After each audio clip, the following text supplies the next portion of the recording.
c'est un des plus grands chantiers en province actuellement. Donc ça c'est quelque chose qu'il faut ajuster. Très simplement, on est à J-60 je pense, ou à -65.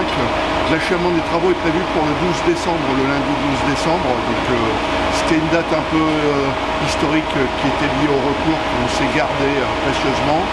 Et une mise en service qui aura lieu après le fait de tester l'ensemble des matériels aquatiques avec les équipes de Val-Vital, avec ce qu'on appelle une mise en service le 20 mars, et ensuite Val-Vital, en fonction de sa montée en puissance, de ses recrutements, de la certitude que l'ensemble des ouvrages fonctionnent, on verra par séquence, je pense fin avril, mi-mai et fin mai. La responsabilité sociétale et environnementale, c'est un mot qu'on applique au quotidien. C'est-à-dire que les gravats, ça nous a permis d'éviter en milieu urbain de faire venir un certain nombre de camions 30 tonnes qui auraient un peu perturbé la population.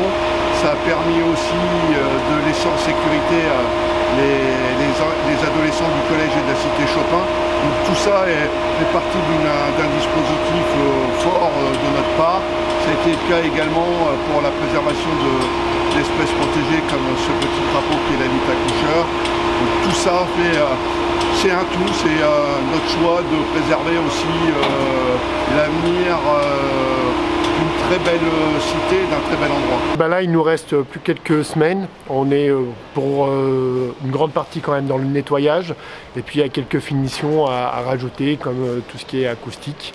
Et quelques coups de peinture à donner. Et puis quelques finitions extérieures sur les revêtements extérieurs. Donc là, on est dans le bien-être. Le bien-être qui sera juste à côté de l'espace thermal, dans lequel on va faire des cures. Donc là, on est sur un bassin nordique. Un bassin nordique, ça veut dire qu'il va servir toute l'année. Pour autant, on sera bien dehors. Donc on va profiter de la température de l'eau qui est puisée à 34-35 degrés et qui nous permettra à la fois d'être dehors, de respirer l'air pur et de pouvoir finalement faire le parcours de massage qui est proposé ici. Il y a des banquettes à bulles, il y a des assises pour pouvoir se faire masser le dos et puis une longueur qui permettra à un moment donné de nager. Donc on verra à la fois le ciel et surtout on profitera de la verdure et des couleurs automnales, quand c'est l'automne, du parc Sainte-Marie. Alors exactement, toute la partie, on va dire sport et loisirs dédiés aux familles, aux enfants. Là on est dans les tests d'étanchéité, dans les tests d'eau, donc tout est fini. On va pouvoir bientôt accueillir les visiteurs dans quelques mois. Et puis là on est dans une finition un peu plus longue, parce qu'on a encore les terrasses, on a encore une fois des revêtements intérieurs à rajouter.